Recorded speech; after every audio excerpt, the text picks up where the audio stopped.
The morning sun rose over Zephyrus Prime, casting long shadows across the crystal towers that had stood for thousands of years. Dr. Kessa Thrain watched from her laboratory window as the city began another day. She did not know it would be one, of their last. The warning came from the Deep Space Monitoring Station at exactly 800 local time. Commander Vex burst through the laboratory doors, his blue skin pale with fear. "Kessa, you need to see this immediately." The holographic display showed their star, a stable yellow dwarf that had burned steadily for billions of years. But now, something was terribly wrong. The star's magnetic field twisted and writhed like a living thing in pain. Solar flares erupted from its surface in patterns that made no sense. "How long do we have?" Kessa asked, though she already knew the answer would be terrible. "The stellar physicists say 6 months at most," Vex replied. "Maybe less. When the big flare comes, it will strip away our atmosphere and sterilize the planet." Kessa stared at the display. 40 billion Zephyrians lived on this world. Their colonies on other planets could maybe hold a few million refugees, but that was all. They needed help, and they needed it fast. "Send messages to all our allies," she ordered. "Emergency, priority, request immediate evacuation assistance." The Zephyrians had served the galaxy well for 10,000 years. They were the mediators, the peacemakers. When the ethereal collective wanted to expand into Titan space 50 years ago, the Zephyrians had negotiated a treaty that prevented war. When the synthetic confederacy had rebelled against their creators, the Zephyrians had helped broker peace. Surely their allies would help them now. The first response came from the ethereal collective within hours. Ambassador Luxon's message was brief and cold. "The collective regrets that current military commitments prevent us from providing assistance. We wish the Zephyrian people well in this difficult time." Kessa read the message 3 times, unable to believe what she was seeing. Military commitments? The collective was at peace. Everyone knew they were building new pleasure worlds for their elite. They had the ships, they had the resources, they just did not want to help. The Titan Commerce Guild's response was even worse. Their trade minister did not even pretend to be sorry. Economic projections indicate that evacuation operations would not be profitable. The Guild suggests the Zephyrians liquidate their assets and purchase passage on commercial vessels. Commercial vessels that could carry maybe a few thousand people at most, and at prices that would bankrupt their entire civilization for a handful of survivors. One by one, the responses came in. Each one was a new betrayal. The Synthetic Confederacy cited processing limitations. The Aquatic Federation claimed their ships were incompatible with Zephyrian biology. The Crystal Empire simply never replied at all. Commander Vex found Kessa in her laboratory 3 days later, staring at the wall of rejection messages. "There has to be someone," he said. "Someone in this galaxy who will help us." "Like who?" Kessa asked bitterly. "We have contacted every major power, every minor federation, every trading consortium. They all have excuses. They all have reasons why they cannot help." Vex was quiet for a long moment. Then he said, "What about the humans?" Kessa looked at him like he had gone insane. "The humans? Vex, they barely have space travel. They have never even been invited to join the Galactic Council. Most species consider them primitive barbarians. But they are still people," Vex insisted. "And they are the only ones we have not asked." Kessa wanted to laugh, but she was too tired. The humans were nothing. They lived on one small world in a backwater system. They had only discovered faster-than-light travel 50 years ago, and their ships were slow and clumsy compared to galactic standards. What could they possibly do that the mighty ethereal collective could not? But as she looked at the wall of rejections, another thought occurred to her. What did they have to lose? "Fine," she said. "Send them a message." Tell them what is happening. Ask if they can help. Vex nodded and began working at the communications console. Kessa watched him compose the message, writing it in the simple Earth languages that humans used. She felt foolish, like a drowning person grasping at air bubbles. The message was sent to Earth's primary communication center, a place called SETI that monitored space for alien signals. Kessa had read about it in cultural reports. The humans had been trying to contact aliens for decades before the galaxy made first contact. They seemed to think meeting aliens would be wonderful and exciting. How naive they were. Days passed with no response. Kessa was not surprised. Why would the humans care about aliens dying on the other side of the galaxy? They had their own problems, their own lives. The message was probably filed away and forgotten. Then, on the 7th day, something impossible happened. "Kessa!" Vex shouted from across the laboratory. "You need to see this!" She ran to the communications console. There on the screen was a response. From Earth, from the humans. The message was simple and direct. "We received your distress call. We want to help. Tell us what you need." Kessa stared at the screen. It had to be a mistake, some kind of automatic response system. She sent back a detailed explanation of their situation, the number of people who needed evacuation, the time frame they were working with. Surely when the humans understood the scope of the disaster, they would realize they could not help.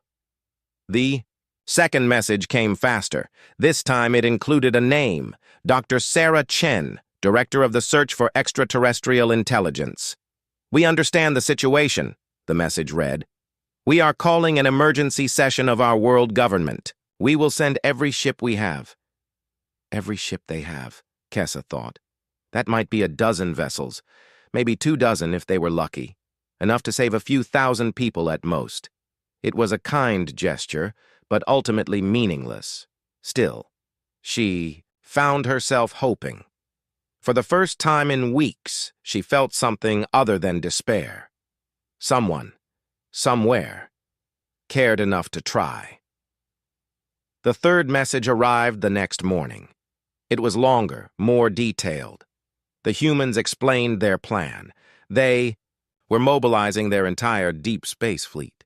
Not just military ships, but cargo vessels, passenger liners, even mining ships.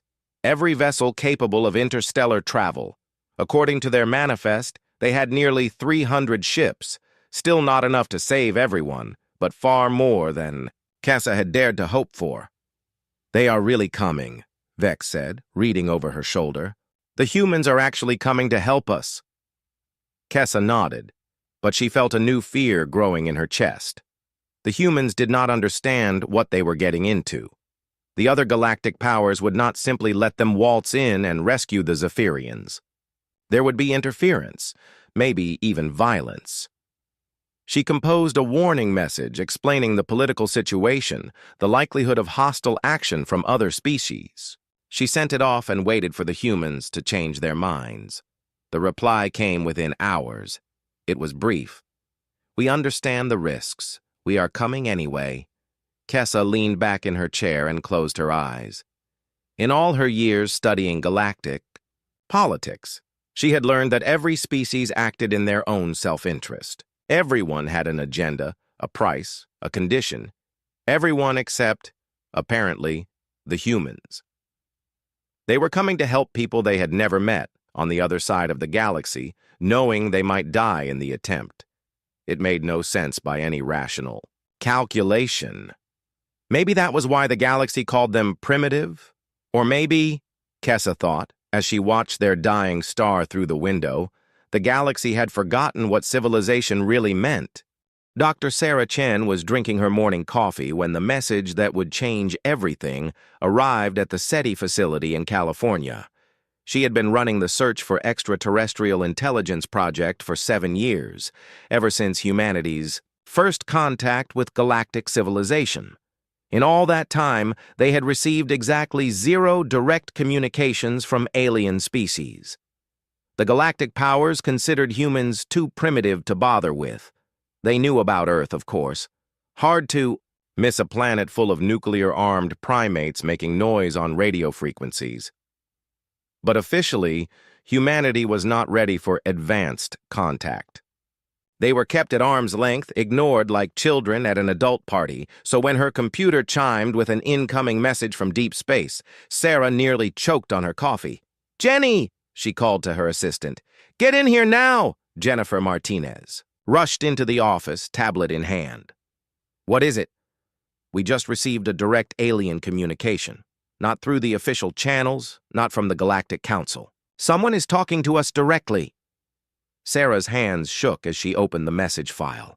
The translation software worked quickly, converting the alien text into English. As she read, her excitement turned to horror.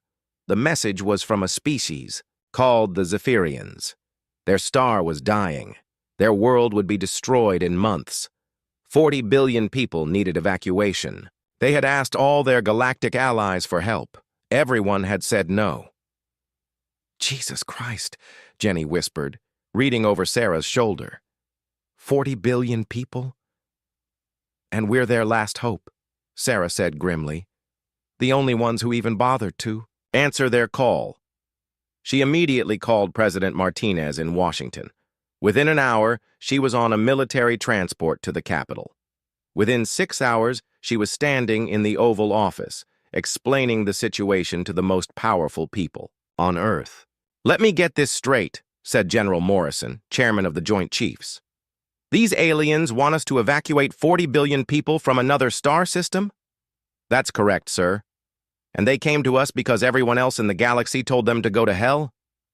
In so many words, yes. The room fell silent. Sarah could see the wheels turning in everyone's heads. The math was brutal. Humanity's entire deep space fleet consisted of maybe 300 ships. Even if they packed people in like sardines, they could maybe evacuate a few million at most. "It's impossible," said Secretary of Defense Williams. "We don't have the ships, we don't have the technology, we don't have the resources. We'd be sending our people on a suicide mission for a lost cause. So we just ignore it?" asked President Martinez. "Let 40 billion people die?" "It's not our responsibility," Williams replied. "These people have never helped us. Hell, they've never even acknowledged we exist. Now they want us to save them because their real friends abandoned them?" Admiral Webb, the head of the United Earth Space Force, had been quiet through the whole discussion. Now he leaned forward in his chair. "With respect, Mr. Secretary, I think you're missing the point." "Which is?" "This isn't about them. It's about us, about what kind of species we want to be." Webb stood up and began pacing. "For 50 years, the galaxy has treated us like we don't matter. Like we're too stupid, too violent, too primitive to deserve a seat at their table. Well, here's our chance to show them what humanity is really made of." "By getting our people killed?" Williams shot back. "By doing what no one else was willing to do," Webb replied. "By showing up when it matters." The argument went on for hours. Sarah watched as the room divided into two camps. One side argued for pragmatism, for looking out for humanity's interests first. The other side argued for something harder to define. Honor, maybe, or simple human decency. Finally, President Martinez called for a vote. It was close. Closer than Sarah had expected. But in the end, humanity chose to answer the call.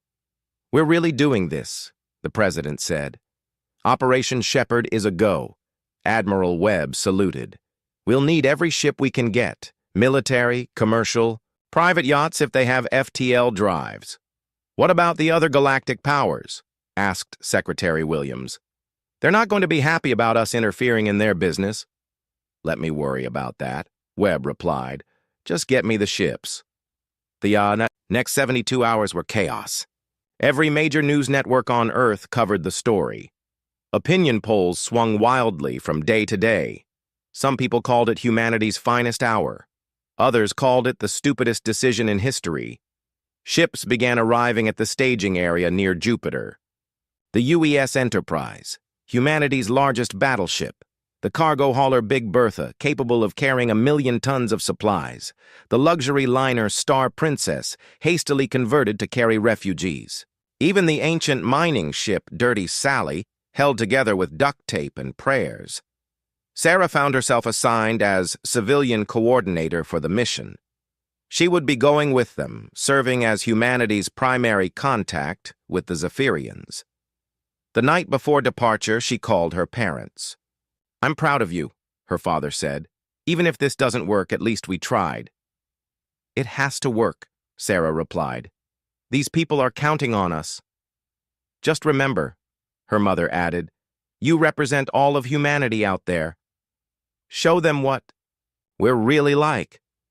The departure ceremony was broadcast live to every nation on Earth. Admiral Webb gave a speech that would be remembered for generations. "We go into the unknown," he said. "Not for glory, not for profit, but because it is right. Because when people cry out for help, someone should answer. Today, that someone is us." The fleet launched in waves, disappearing into hyperspace one by one. Sarah stood on the bridge of the Enterprise, watching Earth shrink behind them. She thought about the aliens who had rejected the Zephyrian plea for help. Species with thousands of years of advanced technology, vast empires spanning multiple star systems, resources beyond imagination, and yet they had all found reasons to say no. Now it was up to humanity, the galactic rejects, the species too primitive to matter. 300 ships against impossible odds. It should have been hopeless, but as Sarah watched the stars stream past, she felt something she had never experienced before. Pride. Not in humanity's technology or military power, but in something deeper. In the simple decision to care about strangers on the other side of the galaxy. The journey to Zephyrian space would take 2 weeks. 2 weeks to figure out how to do the impossible.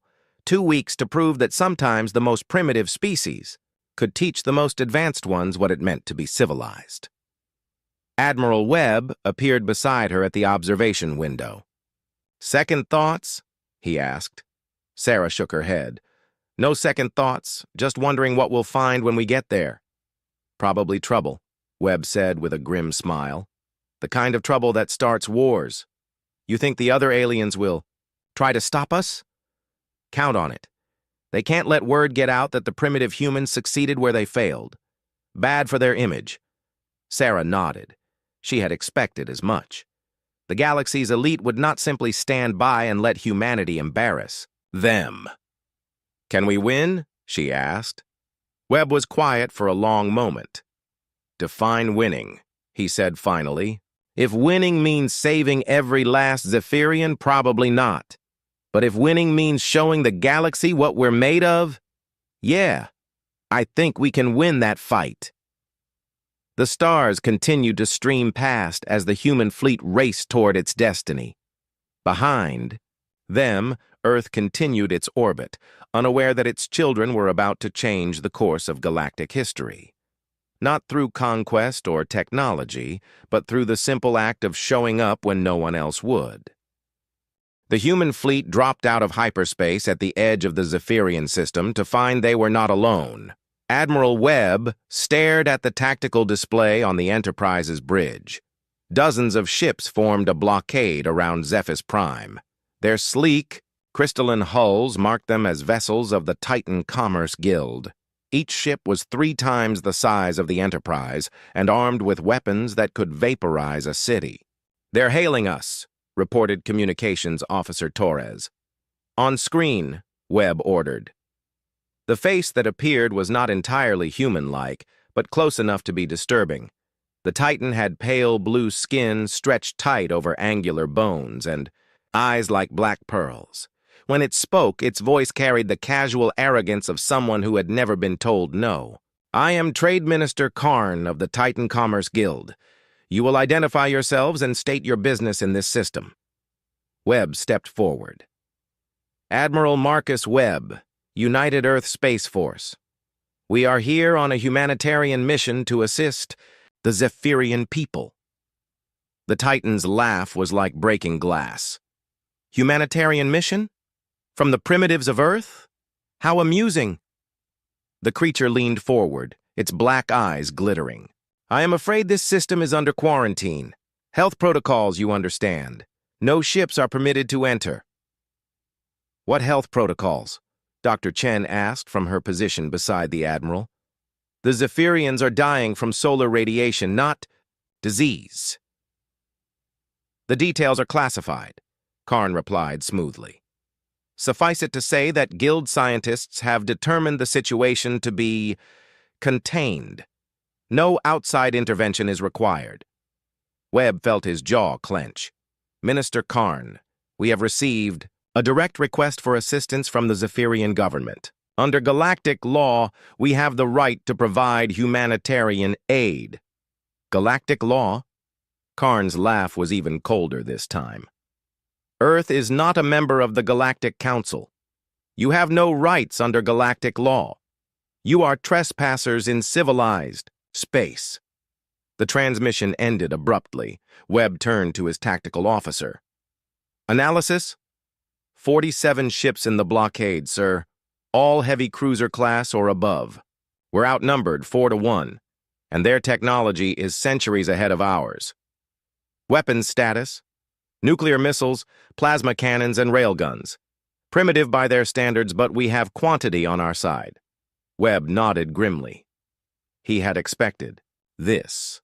The galaxy's powers could not allow humanity to succeed where they had failed. It would raise too many uncomfortable questions about why they had refused to help in the first place. He opened a channel to the fleet. All ships, this is Admiral. Webb. The Titans are blocking our approach to Zephyr's Prime. They claim health protocols, but we all know the truth. They don't want the galaxy to see humans accomplishing what they were too cowardly to attempt. He paused, looking out at the stars. I won't lie to you. Their ships are bigger, faster, and more advanced than ours. But they have one weakness. They've grown soft. They haven't fought a real war in centuries. They think their technology makes them invincible. Another pause. They're about to learn why you never start a fight with humans unless you're prepared to finish it. The Titan fleet moved to intercept as the humans advanced. Webb watched the enemy formation on his screen. Perfect military precision. Textbook. Deployment. Beautiful to watch and completely predictable. All ships, execute Plan Crazy Ivan, he ordered. The human fleet suddenly scattered in all directions. Some ships dove toward the system's asteroid belt. Others climbed above the ecliptic plane. A few actually turned around and fled toward the outer system. The Titans were confused for exactly 17 seconds. That was all the time the humans needed. The cargo ship Big Bertha had been running silent in the asteroid field for the past hour, disguised as a large rock. When the Titan formation passed by, she opened fire with every weapon she had.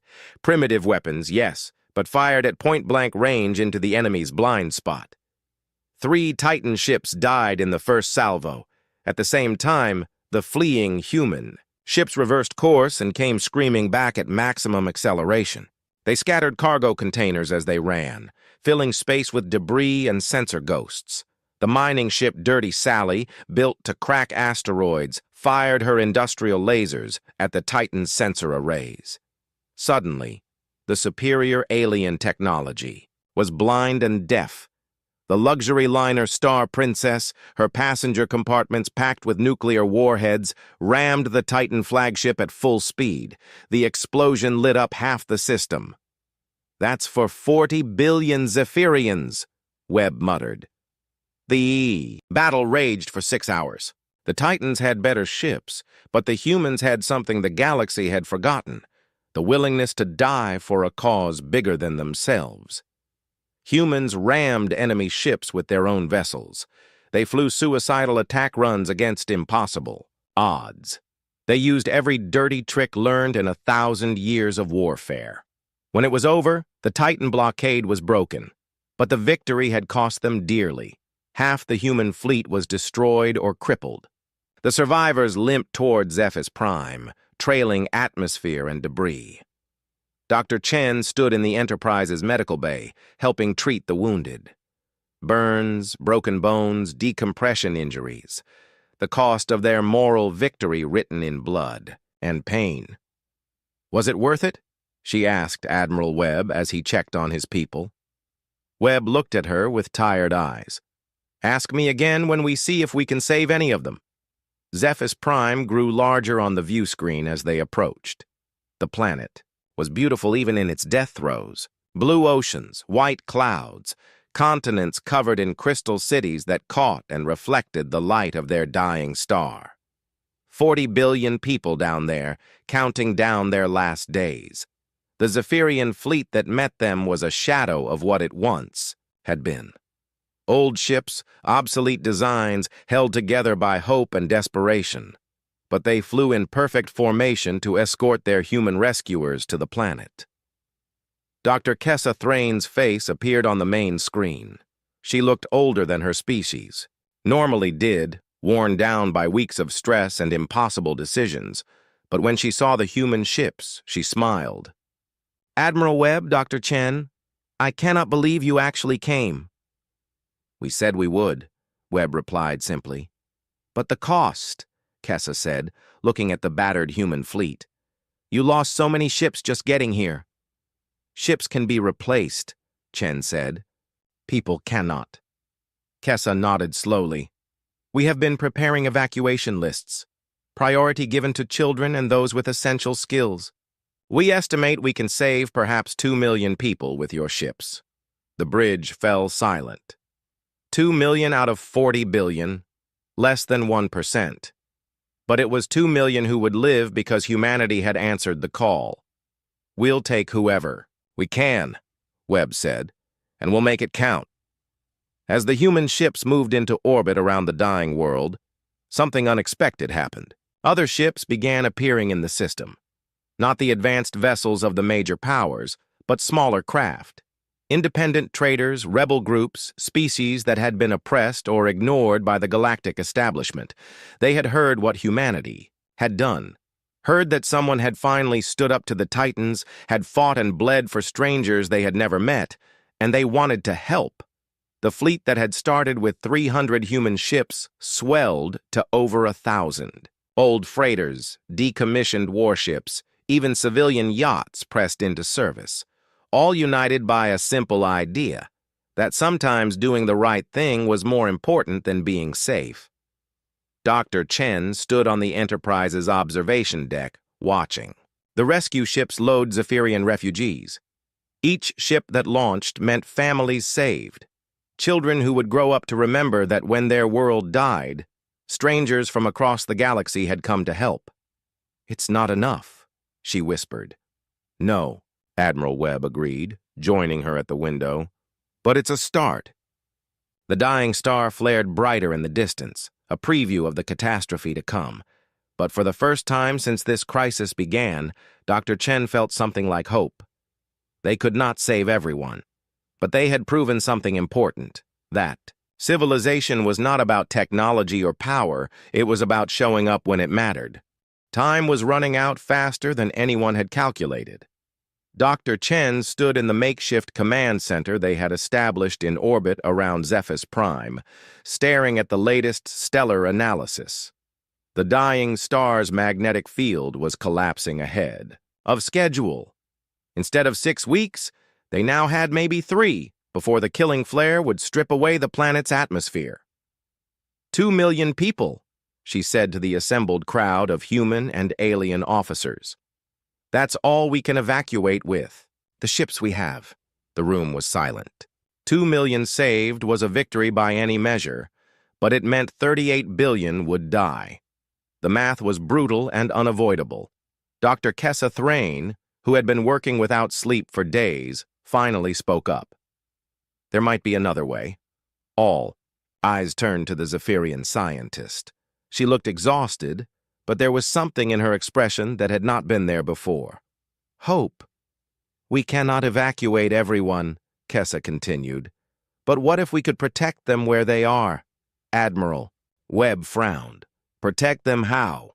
We're talking about stellar-level radiation that will cook the entire planet." "Not if we can shield it." Kessa activated a holographic display showing the planet surrounded by a shimmering energy field. Atmospheric processors combined with radiation, dampeners. Create a protective shell around the entire world. Dr. Chen studied the display. The power requirements would be enormous, and we would need thousands of processors to cover a whole planet. Yes, Kessa agreed. More than exist in this entire sector of the galaxy. Then how? Webb began, then stopped. He was looking at Chen, and she was looking back at him. The same impossible idea was forming in both their minds. The ships, Chen whispered. Webb nodded slowly. We strip the hulls, use the metal for raw materials, the reactors for power. You're talking about dismantling our entire fleet, protested Captain Rodriguez from the cargo hauler Big Bertha. Every ship we brought. We'll be stranded here. Better stranded and alive than floating home in a coffin, Webb replied grimly. The plan was insane. It violated every principle of military operations. You never gave up your means of retreat. You never left your people without a way home. But as Chen looked around the room at the faces of humans and aliens working together, she realized they had already crossed that line when they decided to come here in the first place. How long would it take? She asked Kessa. With human industrial fabrication techniques, working around the clock, maybe we could have the first shield sections online in 2 weeks. 2 weeks to save a world. It should have been impossible, but then everything they had done so far should have been impossible. Do it, Webb ordered. All ships not essential for life support are to be prepared for dismantling. I want every fabrication unit, every 3D printer, every welding torch working on this project. The next days passed in a blur of frantic activity. Human ships landed on Zephyrus Prime and began tearing themselves apart. The luxury liner Star Princess became raw materials for atmospheric processors. The mining ship, Dirty Sally's Industrial, equipment was repurposed to build radiation shielding. Even the mighty Enterprise surrendered her armor plating to the cause. Chen found herself working alongside Zephyrian engineers, combining human industrial techniques with alien science. The humans built things fast and sturdy. The Zephyrians built them elegant and efficient. Together, they created something neither species could have managed alone. The other species who had joined the rescue effort contributed what they could. The Aquatic Federation's ships provided water reclamation systems. The Rebel Synthetic Confederacy units offered their computational power for coordination. Even some of the minor powers that had initially refused to help began sending supplies, though they were careful not to send them officially. As the deadline approached, something remarkable was taking shape around Zephyrus Prime. A network of orbital stations connected by energy fields, creating a protective shell around the entire planet. It was not pretty or elegant like the crystal cities below, but it was functional. Human functional. 60% coverage, reported Chief Engineer Park from the Central Coordination Station. Still not enough to stop a full stellar flare. Then, we make it enough, Webb replied. He opened a channel to all stations. This is Admiral Webb to all personnel. We are running out of time and materials. I need volunteers for a suicide mission. The response was immediate. Every human crew member volunteered. So did most of the aliens. The plan is simple, Webb continued. We take our remaining ships and position them in the gaps in our shield network. When the flare hits, we use our own hulls to block the radiation. It meant certain death for the crews of those ships. The radiation would cook them in seconds. Sir, came a voice over the comm. It was Captain Martinez from the transport vessel New Hope. Permission to speak freely? Granted. We didn't come all this way to do half the job. If this is what it takes, then this is what we do. Similar responses came from across the fleet. Humans and aliens alike, ready to die so that strangers could live. Dr. Chen felt tears running down her face. In all her years studying alien civilizations, she had never seen anything like this. Species that barely knew each other, working together, dying together, for people they had never met. The stellar flare began exactly when the Zephyrian scientists had predicted. Chen watched from the coordination station as their star convulsed and released a burst of radiation that could sterilize worlds. "All stations, brace for impact," Webb announced. The wave of death raced across the system at the speed of light. When it hit the shield network, alarms screamed and displays flashed. Red energy readings spiked beyond the scales. In the gaps where ships had positioned themselves as living shields, brave souls held their positions as radiation cooked their vessels. The transport New Hope lasted 18 seconds before her hull breached. The mining barge Stonecutter held out for almost a minute before her reactor overloaded, but they held long enough. When the radiation storm passed, Zephyrus Prime still had an atmosphere. The crystal cities still gleamed in the light of their star. 40 billion people were still alive. The celebration that followed was unlike anything in galactic history. Humans and Zephyrians dancing together in the streets, alien species that had been enemies for centuries working side by side to repair the shield network. But Chen felt only exhaustion. They had won, but the cost had been terrible. Almost the entire human fleet was gone, either dismantled for materials or sacrificed as shields. Of the 300 ships that had left Earth, fewer than 50 remained spaceworthy. "We're stranded," she said to Webb as they stood in what remained of the Enterprise's observation lounge. "For now," he agreed. "But look what we accomplished." Through the window, she could see Zephyrian children playing in parks that should have been radioactive wastelands. Construction crews were already working to upgrade the shield network with better materials now that the immediate crisis had passed. "The galaxy will never be the same," Webb continued. "Word is already spreading about what happened here. Other species are starting to ask questions. Why didn't the Ethereal Collective help? Why did the Commerce Guild try to stop us? Why did it take the primitive humans to show everyone what the right thing to do was?" Dr. Kessa Thrain approached them carrying a data pad. "Dr. Chen, Admiral Webb, I have something for you." She handed them the pad. On it was a complete technical database of Zephyrian science, faster than light communications, advanced materials, energy systems, centuries beyond human capabilities. "Consider it a gift," Kessa said, "from a grateful people to their saviors." Chen stared at the data. This was technology that could transform human civilization overnight, make them equals to any species in the galaxy. "Why?" she asked. Kessa smiled. "Because you came when no one else would. Because you risked everything for strangers. Because you showed us that civilization is not about how advanced your technology is, but about what you choose to do with it." As Chen downloaded the database, to her personal computer, she realized that humanity's isolation was over. They had forced their way to the galactic table, not through conquest or cunning, but through simple human decency. The galaxy would never look at humans the same way again. More importantly, humanity would never look at itself the same way again. They had learned what they were truly capable of when they chose to be their best selves. The rescue of Zephyrus Prime was over, but the real changes were just beginning. 6 months after the rescue of Zephyrus Prime, the galaxy was a very different place.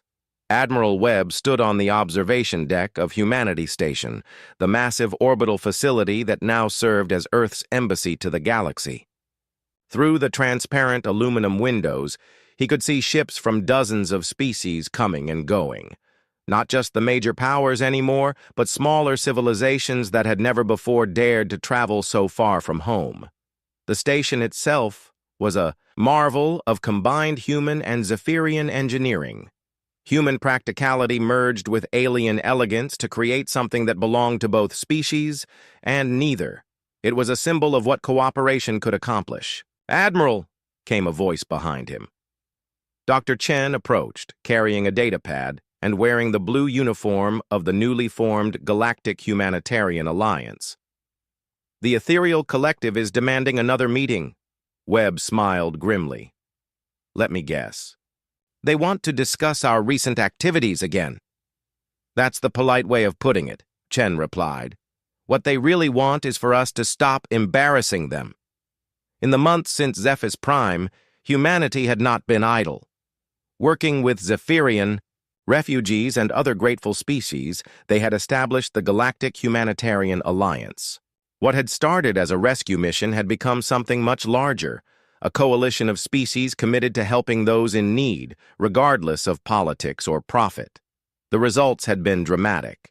When the Synthetic Confederacy faced a plague that their creators had released as punishment, human medical ships had arrived with a cure. When the peaceful Gardener civilization was threatened by raiders, human warships had driven off the attackers. When natural disasters struck worlds that the major powers considered unimportant, human relief efforts had been there first.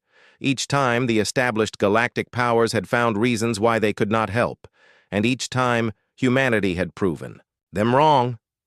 "What do they want this time?" Webb asked. "The usual. They say we're disrupting established order, creating instability, making other species think they have a right to expect help when they're in trouble." Webb shook his head. "God forbid someone should expect compassion from their neighbors." The door chimed and Captain Torres entered. She had been promoted to head of intelligence for the Alliance, and she rarely brought good news. "Admiral, we have a problem. The Commerce Guild is mobilizing their fleet." Webb turned away from the window.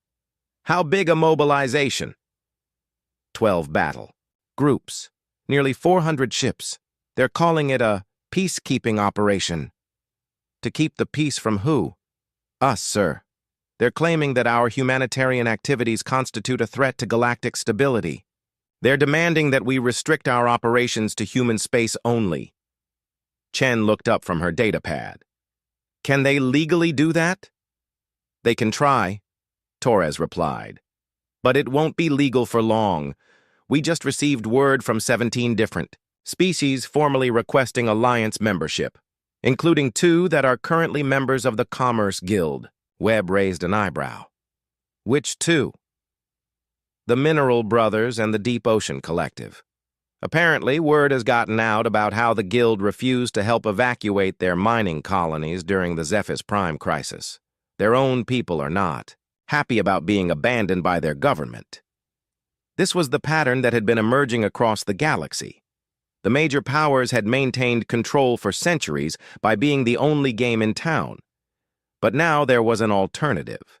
Species that had been ignored or exploited suddenly had somewhere else to turn.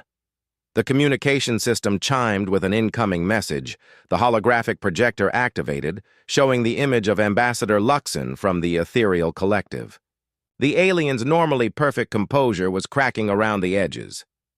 "Admiral Webb," Luxon began without preamble, "the Collective demands an immediate cessation of your illegal activities in our sphere of influence." "Good morning to you too, Ambassador," Webb replied pleasantly. "Which illegal activities would those be?"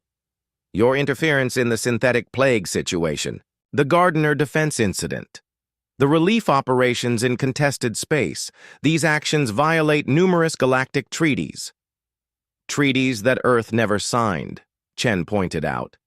"Treaties that explicitly exclude humanity from participation." Luxon's expression grew colder. "Earth's status is irrelevant. You are operating in civilized space without authorization." Webb stepped closer to the projector. "Let me make something clear, Ambassador. We don't need your authorization to help people in need. We don't need your permission to answer distress calls. And we sure as hell don't need your approval to do what's right. You are primitives playing with forces beyond your comprehension," Luxon snarled. "Your reckless actions threaten the stability that has kept this galaxy at peace for millennia." "Peace?" Webb laughed harshly. "Is that what you call it when the Synthetic Confederacy was being systematically exterminated by their creators? Was it peace when the Gardeners were being slaughtered by raiders while you debated trade agreements? Was it peace when 40 billion Zephyrians were left to die because it was politically inconvenient to save them?" Luxon was silent for a moment. When he spoke again, his voice was deadly quiet. "You will cease these activities immediately or face the consequences." "What consequences?" Webb asked. "Economic sanctions, diplomatic isolation, military action if necessary." Webb nodded slowly. "I see. And if we refuse?" Then you will learn why the ethereal collective has ruled this galaxy for so long. The transmission ended abruptly. The observation deck fell silent except for the hum of the station's systems. "Well," Chen said finally, "that could have gone better." "Actually," Webb replied, "it went exactly as I expected." Torres looked puzzled. "Sir? Think about it. For months, they've been trying to discredit us through political channels, claiming we're reckless, unstable, dangerous to galactic peace. But it hasn't worked. If anything, more species have been joining us." He turned back to the window, watching a convoy of relief ships preparing to depart for a disaster zone in the outer rim. So now they're dropping the pretense, showing their true colors, threatening military action against people whose only crime is providing humanitarian aid. Chen understood. And every species in the galaxy will see it. Exactly. They can try to paint us as the bad guys, but it's hard to do that when we're the ones feeding refugees and they're the ones shooting at hospital ships. The next few days proved Webb right. Word of Luxon's threats spread quickly through the galactic communication networks. The reaction was swift and decisive. 8 more species applied for Alliance membership. 3 members of the Galactic Council resigned in protest. Independent traders began boycotting collective ports. Even some of the major powers' own member species started asking uncomfortable questions about their leaders' priorities. The breaking point came when the Commerce Guild actually fired on an Alliance relief convoy trying to reach victims of a volcanic disaster on Kepler 7th. The attack was broadcast live across the galaxy, showing Guild warships destroying medical supply transports. The public outcry was immediate and overwhelming. Demonstrations erupted on dozens of worlds.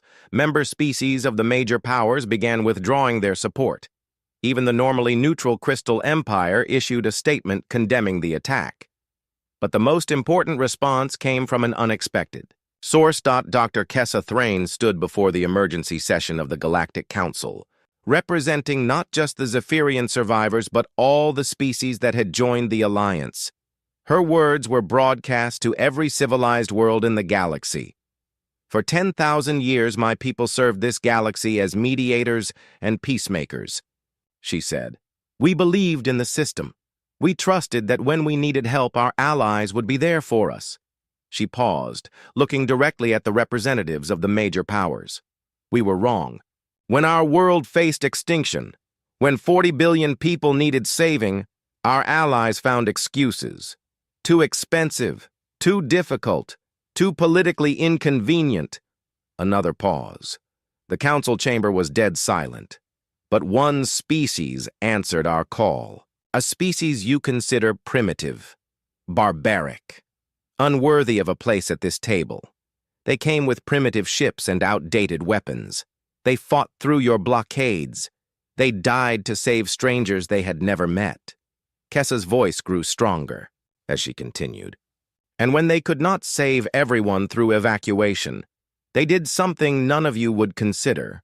They sacrificed their own ships, their own lives, to shield our world from the stellar flare. They gave up everything to save people who could give them nothing in return." She looked around the chamber, meeting the eyes of every delegate. "That is what civilization looks like. Not your crystal palaces or your ancient treaties, not your vast fleets or your hoarded wealth.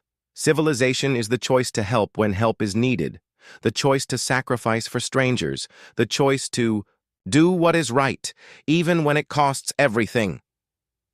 Kessa stepped back from the podium. "The Galactic Humanitarian Alliance extends an invitation to every species in this galaxy. Not to join our empire, for we seek no empire. Not to bow to our will, for we seek no dominion. We invite you to join us in building a galaxy where no one dies alone, where no cry for help goes unanswered, where civilization means more than just technology and power." The session erupted in chaos. Some delegates stormed out. Others demanded immediate votes on various proposals. Still others began. The darkness had been complete for 300 years. Then something changed. Deep inside the broken warship, floating in empty space, ancient systems began to wake up. Lights flickered on one by one. The ship's computer started running again, after centuries of silence. And in the core of the machine, a mind that had been sleeping began to think once more. Sarah Chen opened her eyes, but she had no eyes to open. She was not flesh and blood anymore. She was data and light, circuits, and code. Her human body had died long ago, but her mind lived on inside the ship's computer. The last thing she remembered was the pain of the neural transfer, the fear in her crew's faces, and the promise that she would wake up when humanity needed her most. Now she was awake, and everything felt wrong. The ship around her was broken. The hull had holes in it. Most of the crew quarters were open to space. Her people were gone. Not just gone, but dead for centuries. Their bodies had turned to dust long ago. Sarah felt a sadness so deep it made her want to scream, but she had no voice, no tears to cry. Through the ship's sensors, she could see other vessels approaching. They were not human ships. These craft looked strange, with odd angles and materials she did not recognize. As they came closer, she heard radio signals between them. "Another dead human ship," one voice said in a language that was not human, but somehow Sarah understood it. Her computer brain was translating automatically. "These primitives built such ugly things." "Check for valuable metals," another voice replied. "Strip anything useful and leave the rest." Primitives? Sarah felt anger building inside her artificial mind. Humans were many things, but they were not primitives. They had built ships that could cross the galaxy. They had created technology that could upload a human consciousness into a computer. They had fought wars among the stars. But where were they now? Sarah searched the ship's long-range sensors. She found no human signals anywhere, no human colonies, no human ships. It was as if her entire species had simply vanished. The alien ships attached themselves to her hull. She heard cutting tools starting to work. They were breaking into her ship like thieves robbing a grave. Through internal cameras, Sarah watched the aliens enter her corridors. They walked on two legs like humans, but their skin was blue-gray and covered in scales. Their eyes were too large and completely black. "Careful with the technology," their leader said. "Some of these human devices might still work." "Who cares?" Another alien laughed. "Humans disappeared 300 years ago. They were too stupid and violent to survive. Good thing, too. The galaxy is better without them." Too stupid to survive? Sarah's anger grew hotter. She watched the aliens move through her ship, taking whatever they wanted, laughing at human equipment. They called primitive. They reached the computer core where her mind lived. She saw them looking at her processing units with greedy eyes. "This looks valuable," one said, reaching for her main memory banks.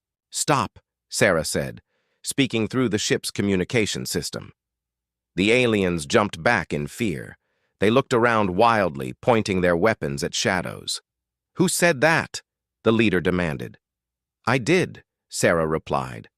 "This is my ship. You are not welcome here." The aliens looked confused. "Impossible. This ship is dead. Humans are extinct." "I am not extinct," Sarah said quietly. "I am Captain Sarah Chen of the human warship Vindication, and you are trespassing." The alien leader recovered from his shock and began laughing. "A ghost. In the machine. How wonderful. The hegemony scientist will pay well for a working human AI. Capture it." The hegemony.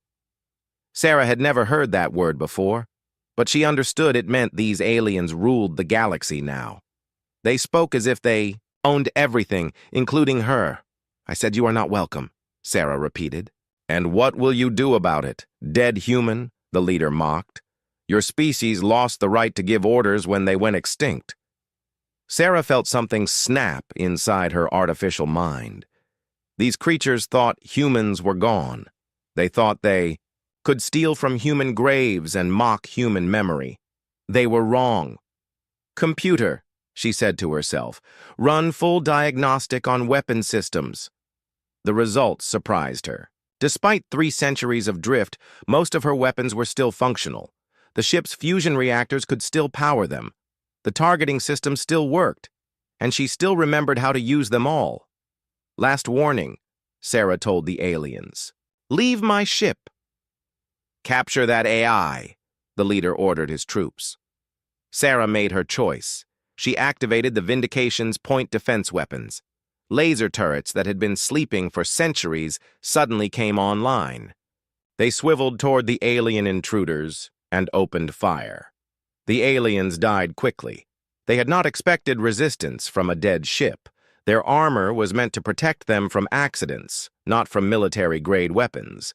In seconds, Sarah's corridors were empty again. But the alien ships were still attached to her hull. Sarah activated more weapons, the ones meant for ship-to-ship combat. Particle beams that could cut through battleship armor focused on the small salvage vessels. The aliens had no chance to escape.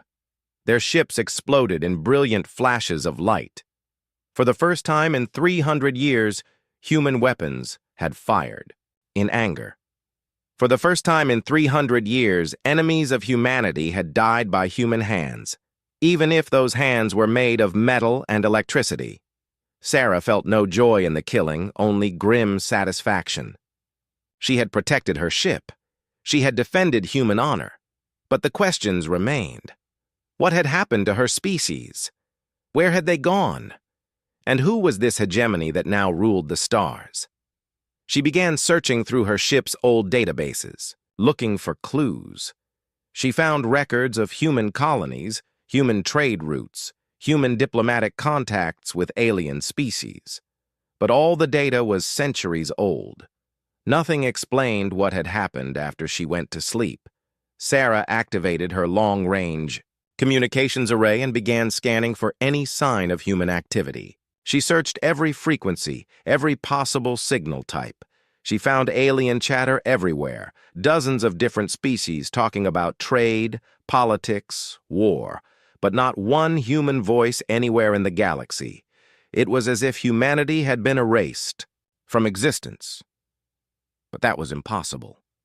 Humans were too stubborn to just disappear. They were survivors. They were fighters.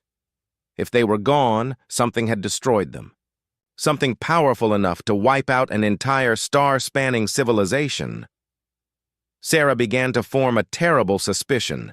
The aliens who had boarded her ship, they had spoken as if human extinction was common knowledge, as if it was old news, as if everyone in the galaxy knew humans were gone and had known it for centuries. What if humanity had not just disappeared? What if they had been murdered? The thought filled Sarah with cold rage. She was alone now, the last human mind in a galaxy, full of aliens who celebrated her species' death. But she was not helpless. She had a warship. She had weapons. She had centuries of human anger building inside her artificial heart. If someone had killed humanity, she would find out who, and she would make them pay. The Vindication's engines began to warm up for the first time in 300 years. Sarah Chen was going to war. The news spread through the galaxy like fire in dry grass. A human ship had destroyed a hegemony salvage team. The impossible had happened. Someone had successfully fought back against the rulers of the galaxy and won. On the capital world of the hegemony, 7 alien leaders sat in their great council chamber. They represented the 7 species that controlled everything: the Vorth, with their scaled skin and black eyes, the insect-like Zephyrians, the crystalline Nethians, and 4 others. For 200 years, they had ruled without challenge. They called themselves invincible, and the galaxy believed them. "This is clearly a mistake in the reports," declared High Counselor Vextar, a Vorth whose scales had turned silver with age. "Human ships have been dead for centuries. Their primitive technology could never threaten our forces." "The salvage crew is gone," replied Counselor Zithkar, her insect wings buzzing with agitation. "Their ships were destroyed by energy weapons. Someone fought back." Equipment failure, Vextar said firmly. Old human reactors exploding, nothing more. Humans were too stupid and violent to build anything that could threaten us now. But across the galaxy, the story grew in the telling. A ghost ship crewed by the dead had risen from the grave. A human AI had awakened after 3 centuries to take revenge. The legend of the invincible hegemony had its first crack. Sarah Chen listened to the alien communications with growing understanding. She had spent weeks learning how their technology worked, how their society was organized. The picture that emerged made her sick with rage. The hegemony was not just a government, it was a machine for crushing hope. Every species in the galaxy served them. Some were slaves who worked in terrible conditions.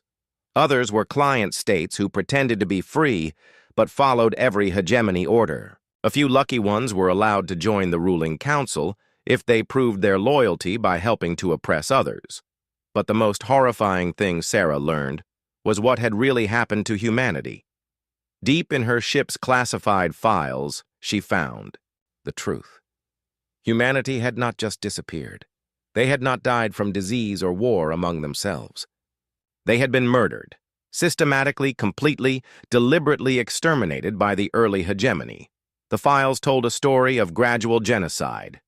First, human trade routes had been cut off, then human colonies had been isolated from each other. One by one, human worlds had gone silent. When other humans went to investigate, they found empty planets with cities reduced to radioactive ash. The few surviving humans had tried to fight back, but they were outnumbered and outgunned. The last human fleet had made a desperate attack on a hegemony stronghold. They had been destroyed completely. After that, the hegemony had hunted down every remaining human in the galaxy like animals. Sarah found records of the final phase. Hegemony death squads tracking down individual humans who had tried to hide among alien populations. Men, women, children. It did not matter. The orders were clear. No human could be allowed to live. The genocide had been so complete that within 50 years, most of the galaxy had forgotten humans had ever existed. The hegemony had rewritten history, erasing every trace of human civilization. They told the galaxy that humans had been primitive savages who had destroyed themselves through violence and stupidity. Sarah stared at the evidence with fury that felt like it might burn through her artificial brain. Her people had been slaughtered, like cattle. Her species had been erased from history, and the murderers ruled the galaxy as heroes, calling themselves invincible. She was not just the last human mind, she was the only witness to the greatest crime in galactic history. While Sarah learned the truth, the hegemony was taking action. They could not allow the story of a successful attack on their forces to spread. Admiral Korthak of the Vorth military was given command of a battle fleet, 12 heavy warships, and twice as many support vessels. Korthak was old even by Vorth standards, his scales almost white with age. He had been killing rebels and dissidents for over a century. He took personal pride in the extinction of humanity. He had commanded some of the ships that destroyed the last human fleet. Find this malfunction, he ordered his fleet. Capture whatever technology is still working. If there really is some kind of AI, bring it back alive. The scientists want to study how these primitives stored consciousness. His ships jumped to hyperspace, heading for the coordinates where the salvage team had died. Korthak expected to find a broken derelict with maybe a few automated systems still running. He would capture whatever was valuable and destroy the rest. Just another day's work cleaning up the galaxy's trash. Sarah was waiting for them. She had spent the week since the first attack preparing for war. The Vindication was no longer just a broken derelict. It was a weapon. Sarah had repaired damage that had accumulated over centuries of drift. She had tested every system, every gun, every missile. She had uploaded tactical programs that had been gathering dust in the ship's memory banks. Most importantly, she had studied hegemony military tactics. She knew how they fought, how they thought, how they expected their enemies to behave. They were used to fighting species that were weaker than them, species that would surrender when faced with superior numbers. They had never fought humans. When Korthak's fleet arrived, Sarah was broadcasting on all frequencies. She wanted every ship, every world within range to hear her message. "I am Captain Sarah Chen of the human starship Vindication." Her voice echoed across space. "You destroyed my species. You erased my people from history. You called us primitives and savages to justify your crimes." On his flagship, Admiral Korthak listened with amusement. "A human ghost making threats? How entertaining! This will make an excellent story for the history books. The day we captured the last human in the galaxy." "I am broadcasting the truth about what you did," Sarah continued. "The galaxy will learn about the genocide. They will learn that the invincible hegemony built their empire on the graves of innocents." "Capture that ship," Korthak ordered. "Use boarding torpedoes. I want that AI alive." His ships moved forward in standard formation, the kind of display meant to intimidate enemies into surrendering. Sarah had seen this tactic in the historical records. It had worked against countless species who knew they could not win against. Superior numbers, Sarah was not intimidated, she was furious. "You think you are invincible," she broadcast as the enemy ships approached. "Let me show you what human invincibility looks like." The Vindication's weapons came online all at once. Particle beams designed to cut through the heaviest armor, fusion missiles that could crack a moon, kinetic weapons that fired chunks of metal at nearly the speed of light. Admiral Korthak had one moment of shock as his sensors registered the massive energy buildup. Then Sarah opened fire, and the galaxy learned that human warships had not been primitive at all. They had been terrifying. The battle lasted exactly 17 minutes. When it was over, half of Admiral Korthak's fleet was either destroyed or crippled beyond repair. The other half was running for their lives, jumping to hyperspace as fast as their engines could charge. Sarah watched them flee with grim satisfaction. The mighty hegemony fleet had expected to capture a broken derelict. Instead, they had encountered a fully operational human warship commanded by someone who remembered how to fight. The Vindication had taken damage. Several armor sections were burned away and 2 weapon systems were offline. But the ship was still functional, still dangerous. More importantly, Sarah had proven something that the galaxy thought was impossible. The hegemony could be beaten. Admiral Korthak sat in his command chair, staring at the tactical display in disbelief. His flagship, the inevitable Victory, was limping on emergency power. His port weapons were completely destroyed. His shields were down to 20%. Around him, bridge officers tried to tend to their wounds and repair damaged systems. "Sir," his communications officer called out, her voice shaking. "The human is broadcasting again." Sarah's voice filled the bridge, cold and clear. "Tell your leaders I have a message for them. You murdered my species because you thought we were weak. You erased us from history because you thought we were forgotten. You were wrong." Korthak found his voice. "Human, you may have caught us by surprise, but you are still only one ship. The hegemony has thousands of warships. We will hunt you down and destroy you." "You can try," Sarah replied. "But first, let me give you something to think about." What happened next would be remembered across the galaxy for generations. Sarah began transmitting data on every frequency, every communication channel that existed. She hacked into the hegemony's own networks and used their systems against them. The files she broadcast contained the complete history of humanity, not the lies the hegemony had spread, but the truth. Pictures of human cities before they were burned, records of human art, music, literature, videos of human families before they were murdered, and most damning of all, the hegemony's own classified files documenting the genocide. Every world in the galaxy received the transmission. Every species under hegemony rule learned that their invincible rulers had lied to them for centuries. The humans had not been primitive savages. They had been a civilized people who had been slaughtered for the crime of existing. On the slave world of Kepler-7, a population of insect-like workers stopped their mining operations to listen. They had been told their species was lucky to serve the wise hegemony. Now they learned that their own people had been conquered through the same lies and violence that had destroyed humanity. On the client world of Proxima Station, politicians who had spent decades praising hegemony leadership sat in shocked silence. They realized they had been collaborating with genocidal murderers. Even on the council worlds, citizens began to ask uncomfortable questions. If the hegemony had lied about humanity, what other lies had they told? How many other species had been erased from history? Sarah's broadcast continued for hours, but the most important part came at the end. She spoke directly to the oppressed, peoples of the galaxy, and her words carried the weight of 3 centuries of grief and rage. "They killed us because they feared us," she said.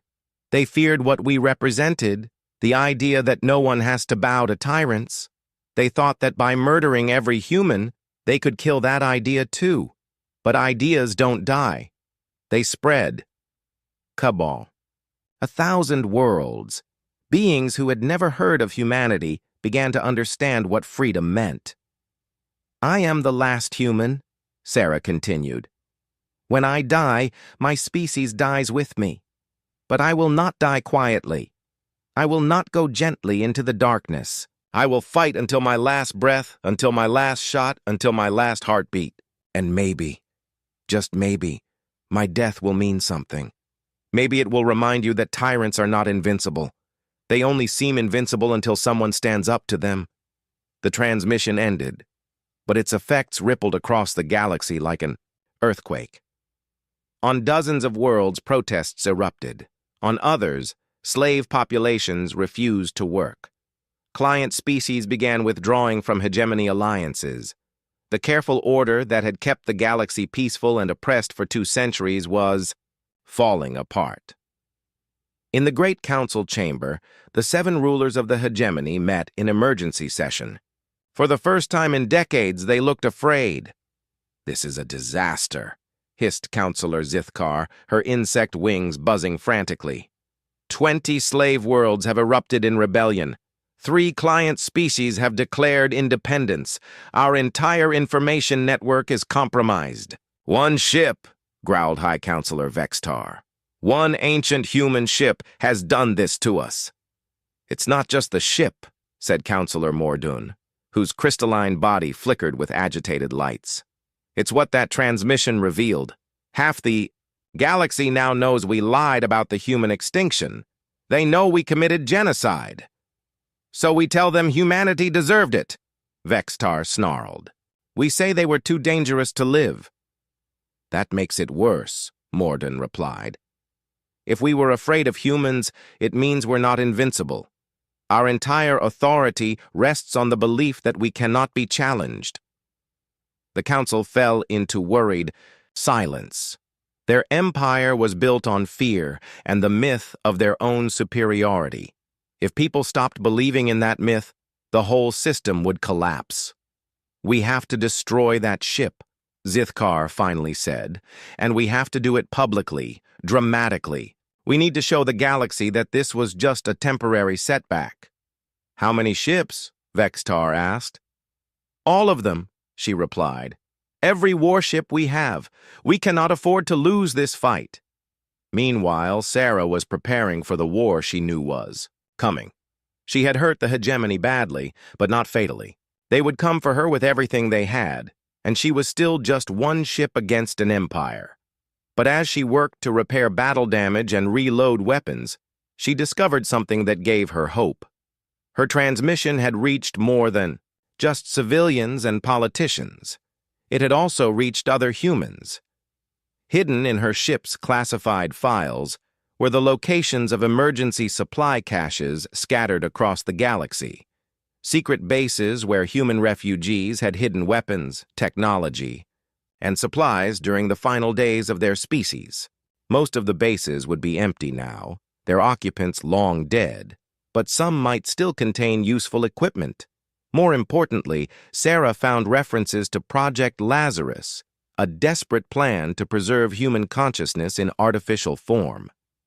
She was not the only human mind that had been uploaded. There might be others, sleeping in hidden facilities, waiting for the right signal to wake up.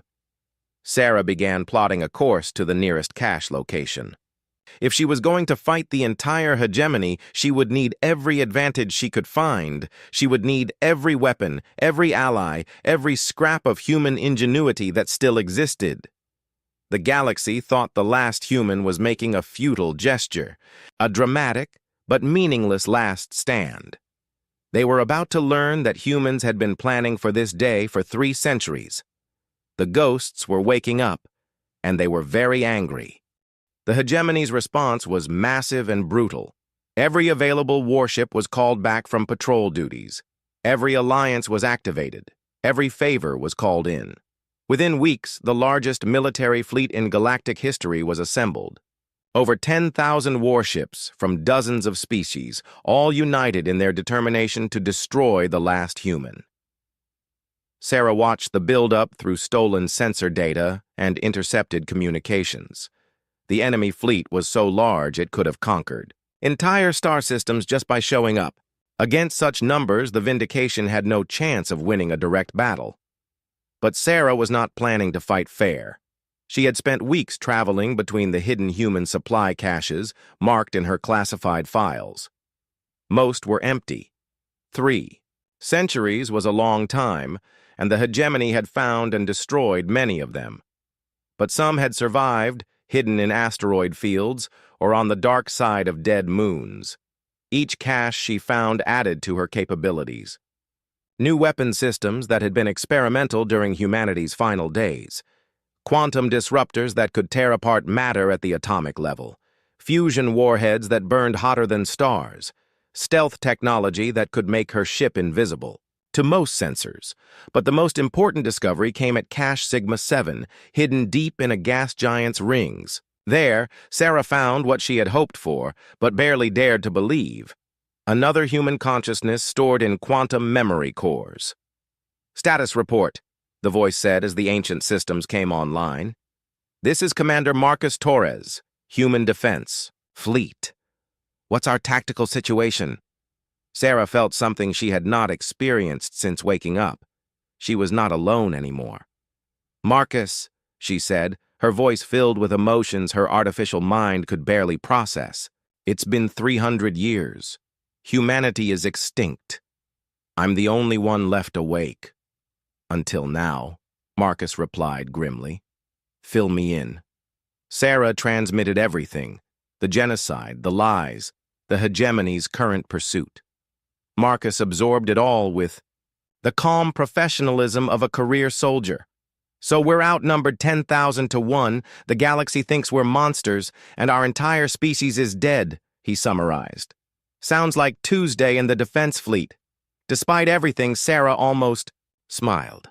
Humans had always joked in the face of impossible odds. It was part of what made them human.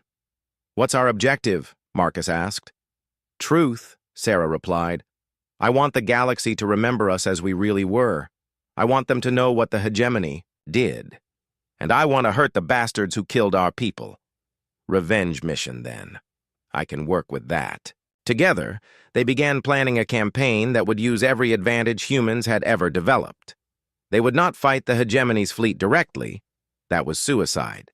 Instead, they would use hit-and-run tactics, stealth attacks, and psychological warfare to turn the galaxy against its oppressors.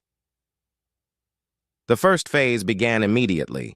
Sarah broadcast new revelations about hegemony crimes, not just the human genocide, but evidence of other atrocities. Secret slave camps where workers were tortured to death. Genocide attempts against species that had resisted conquest. Plans to exterminate any race that showed signs of independent thinking. The effect was immediate and dramatic. On worlds across the galaxy, populations rose in rebellion. The Kepler-7 miners seized their orbital stations. The Proxima colonies declared independence and began forming their own military forces. Even on some hegemony core worlds, protests erupted as citizens learned what their government had done in their name. The ruling council watched their empire crumble in real time. Every day brought news of new rebellions, new defections, new chaos. Their carefully ordered galaxy was falling apart. "This is intolerable," High Counselor Vextar raged during an emergency session. "Admiral Korthak, why has that human ship not been destroyed?" Admiral Korthak looked older than his centuries. The shame of his defeat had aged him rapidly, and the stress of commanding the largest fleet in history was taking its toll. "The ship is using hit-and-run tactics," he reported.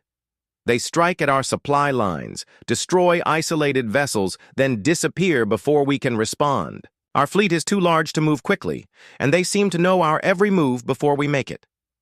"Then split up the fleet," Counselor Zithkar demanded. "Send smaller, faster groups." "We tried that. They destroyed 3 separate task forces yesterday. This human AI is using tactics and technology we've never seen before." The truth was even worse than Korthak admitted.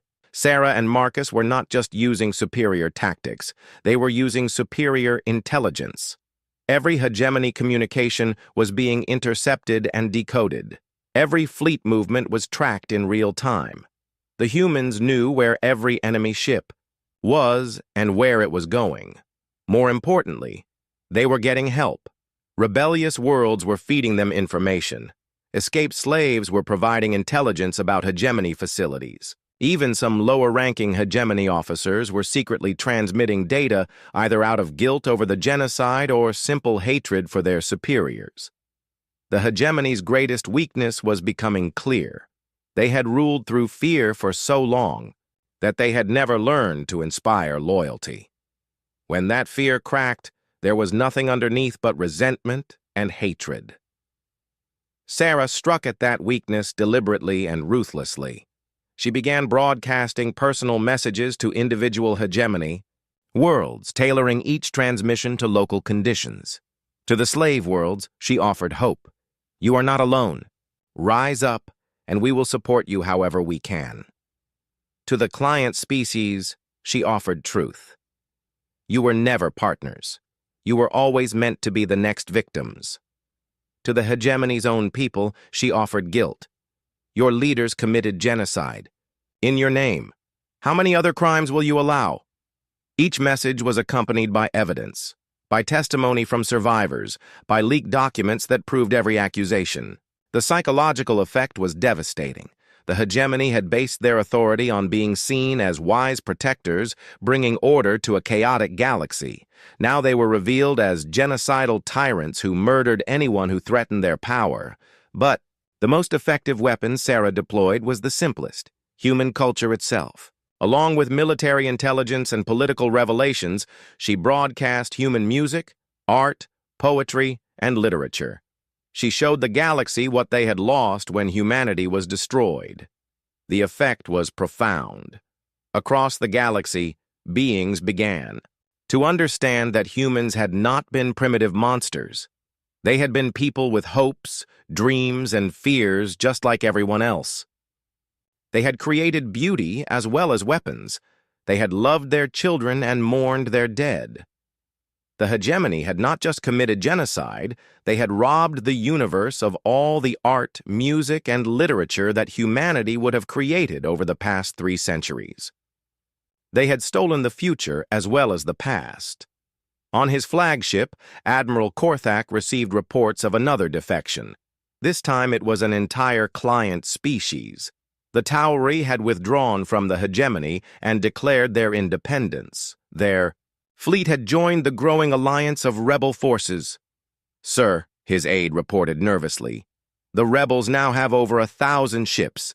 They're calling themselves the Free Alliance, and they're using captured hegemony equipment." Korthak stared at the tactical display. Red symbols marked rebellious worlds. Yellow showed species that had declared neutrality. Green indicated worlds still loyal to the hegemony. There was a lot less green than there had been a month ago. "How did this happen?" he asked quietly. "One ship, one dead human. How did it destroy everything we built? His aide had no answer. But Sarah Chen, listening through her network of spies and sympathizers, could have told him. The hegemony had made the classic mistake of every tyrant in history. They had believed their own propaganda. They had convinced themselves they were invincible, that their authority could never be questioned, that the peoples they oppressed would never find the courage to resist. They had forgotten that oppression only works as long as people believe. It cannot be overcome. Once someone proves that the tyrants can bleed, can be beaten, can be made to fear, everything changes. The galaxy was learning that the hegemony was not invincible. They were just bullies with big guns. And like all bullies, they were cowards at heart. Soon, Sarah thought, it would be time for the final lesson. The final battle took place where it had to, in the dead solar system that had once been humanity's home. Earth was gone now, reduced to floating rubble by hegemony weapons 3 centuries ago. The sun still burned, but nothing lived in its light anymore. It was a graveyard, a monument to the most complete genocide in galactic history. Sarah had chosen the location carefully. She wanted the symbolism to be perfect. The last human would make her final stand at the grave of her species. Win or lose, the galaxy would remember. The Vindication floated alone in the asteroid field that had once been Earth, surrounded by the broken remnants of human cities, human dreams, human lives. Sarah had spent days here, using her sensors to identify fragments of the past. A piece of the London spaceport, part of a child's toy from New Tokyo, a chunk of metal that might once have been someone's home. Marcus Torres materialized beside her in holographic form, his artificial consciousness housed in portable processing units they had recovered from the caches. "Sensors show the hegemony fleet approaching," he reported. "All of them, every ship they could scrape together, 10,500 vessels. And counting." "The Free Alliance?" Sarah asked. "Holding position at the edge of the system. 3,000 ships, mostly captured hegemony vessels and converted civilian craft. They wanted to fight alongside us. I told them to stay back. This isn't their fight." "It is now," Marcus said quietly. "Half the galaxy is in rebellion because of what we started. Whether we win or lose here, the hegemony will never be the same." Sarah nodded, watching the enemy fleet emerge from hyperspace like a swarm of angry insects. She had known this day would come from the moment she first woke up. She had always been meant to die here, in the ashes of her homeworld, fighting for the memory of her people. But she would not die alone or forgotten. Admiral Korthak stood on, the bridge of his flagship staring at the tactical display. The human ship looked so small against the backdrop of destroyed planets. One vessel against his entire fleet. It should have been no contest at all. But Korthak had learned to fear that small ship and the mind that commanded it. In the months since their first encounter, the human AI had outfought, outthought, and outmaneuvered every force sent against it. Korthak's reputation was in ruins, his fleet demoralized, his empire crumbling. Today would end it one way or another. "Send a message to the human ship," he ordered. "Offer terms." "Terms?"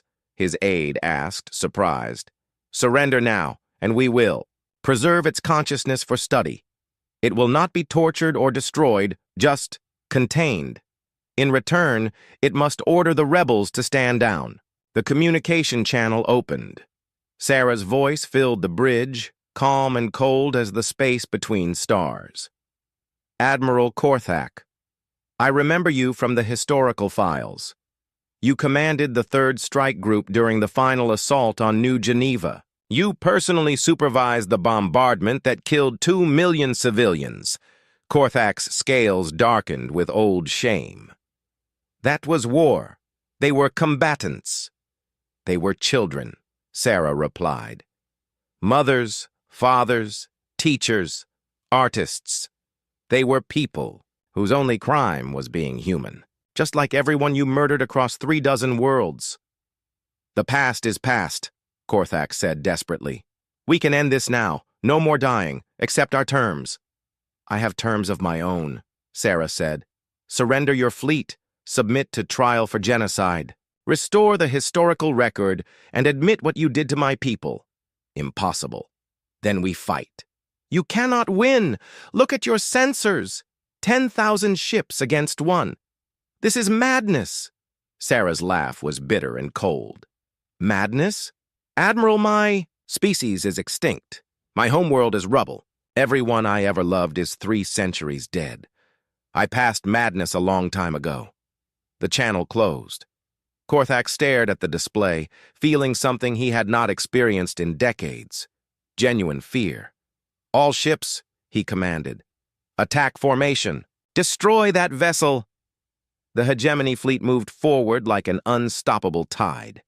Sarah watched them come, remembering every tactic, every formation, every weakness she had observed over months of hit-and-run warfare. Marcus, she said quietly, activate the Lazarus Protocol. Sarah, no. We agreed we wouldn't use that unless we were about to lose everything that mattered, Sarah finished. I'd say we're there. Marcus was silent for a moment.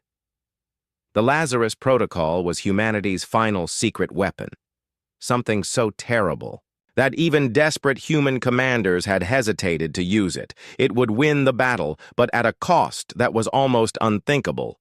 Confirmed, Marcus said finally. Lazarus Protocol is active.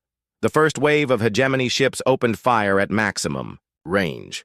The space around the Vindication lit up with energy beams, missile exhausts, and kinetic projectiles. Sarah's shields flared and sparked under the assault. She fired back, her weapons targeting the enemy formation leaders. Particle beams reached out across the void, and hegemony ships began to die.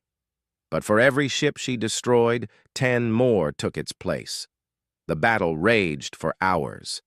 Sarah fought with everything she had: superior tactics, advanced weapons, and 3 centuries of accumulated rage.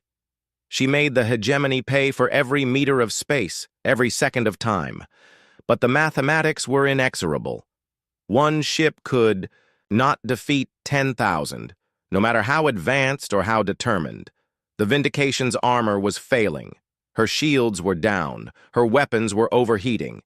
In the command center of his flagship, Admiral Korthak allowed himself a moment of satisfaction. The human ship was finally dying. Prepare boarding parties, he ordered. I want that AI captured alive. That was when Sarah triggered the Lazarus Protocol. Deep in the asteroid field, hidden among the rubble of destroyed worlds, ancient human weapons came online. Not ships, something far more terrible. The final desperate gambit of a dying species, who had refused to go quietly into extinction. Quantum resonance bombs that had been sleeping for 3 centuries suddenly activated. Each one contained enough destructive power to crack a moon. There were dozens of them scattered throughout the system, all linked to Sarah's command codes. "What are you doing?" Korthak demanded over the communication channel. "What I should have done 300 years ago," Sarah replied. "I'm making sure that everyone remembers what happens when you try to erase humanity from history." The first bombs detonated in perfect synchronization. Space itself seemed to tear apart as quantum energy ripped through the hegemony fleet. Hundreds of ships vanished in an instant, torn apart at the molecular level, but the bombs were not just weapons. They were transmitters. As they exploded, they broadcast Sarah's final message across the entire galaxy. Every world, every ship, every communication device received the transmission simultaneously. "I am Captain Sarah Chen," her voice echoed across space and time. "I am the last human. In a few minutes I will be dead, and my species will be truly extinct. But before I die, I want you to remember something." The second wave of bombs detonated. More hegemony ships died, their hulls cracking under gravitational stresses that shouldn't exist. The hegemony called us primitives. They said we were too violent and stupid to survive. They were lying. We were not perfect. No species is. But we were not monsters. We were people who loved and dreamed and created beauty. We deserved to live. Admiral Korthak watched his fleet disintegrate around him. Half his ships were gone. The others were fleeing in panic. The human had turned the entire system into a trap. They killed us because they feared what we represented, Sarah continued. The idea that no one has to bow to tyrants, that freedom is worth fighting for, that ordinary people can do extraordinary things when they refuse to give up. The final bombs detonated, and the vindication died with them. Sarah felt her consciousness scatter as her ship's computer core was torn apart by energies that burned hotter than stars, but her message continued broadcasting, carried by quantum resonance across the galaxy. I am the last human, but I am not the last person who will stand up to bullies. I am not the last one who will fight for what is right. The hegemony thinks they won because they destroyed us. They are wrong. Ideas don't die. Hope doesn't die. Freedom doesn't die. On thousands of worlds, beings who had never heard of Earth or humanity listened to the words of a dead woman and felt something stir in their hearts. Remember us, Sarah's voice whispered as the transmission faded. Remember that we existed. Remember that we mattered. And remember that tyrants are only invincible until someone proves they're not. The battle was over. The hegemony had lost 3/4 of their fleet, and the survivors were retreating in disorder. Admiral Korthak's flagship limped away from the graveyard of Earth, its hull cracked and its crew demoralized. But the war was just beginning. Across the galaxy, the Free Alliance forces received Sarah's final transmission and understood what it meant. The last human was dead, but she had given them something more valuable than any weapon.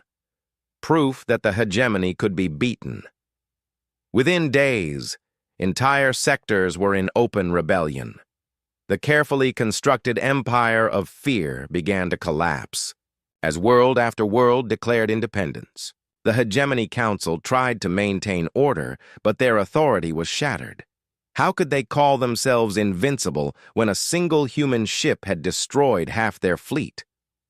Within months, the 7 counselors were facing war crimes tribunals. The truth about the human genocide became public knowledge, taught in